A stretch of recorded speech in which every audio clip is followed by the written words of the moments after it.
8 andainas a través de espazos naturais urbanos e rurais de Pontevedra para coñecer diferentes puntos do municipio. É a proposta que nos fai un dos programas xa veteranos do Concello, Ponteandadas. A ventaxa das ponteandadas é que son asequibles a todas as posibilidades, cada un pode ir ao ritmo que considere oportuno, non?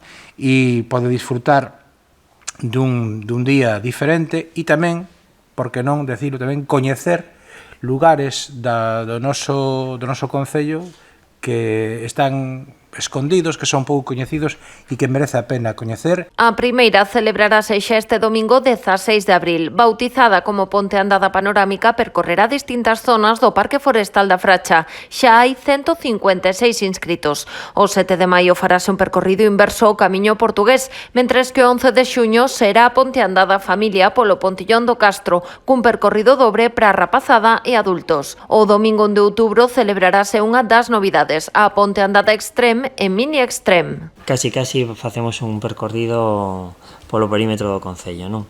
Logo haberá unha variante máis curta, de uns 13 km, que prácticamente a mitad de recorrido nos desviemos xa para baixar ao punto de salida, non? Repiten a Ponteandada Nocturna, a do Magosto e a de Nadal Solidaria, que serán os días 14 de outubro, 12 de novembro e 3 de decembro, respectivamente. Os organizadores confían en que este ano se repita o éxito dos anteriores. Darvos unhas referencias do ano pasado, destas rutas. Inscribíronse 1.782 persoas nas rutas en total.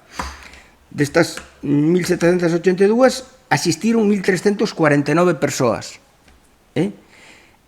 Como referencia, o 70% son mulleres, o 27% son homes e o 3% son menores. Dende Naturgaliza sitúan a idade media dos participantes na contorna dos 59 anos. As inscricións xa están abertas e teñen un custo de 2 euros.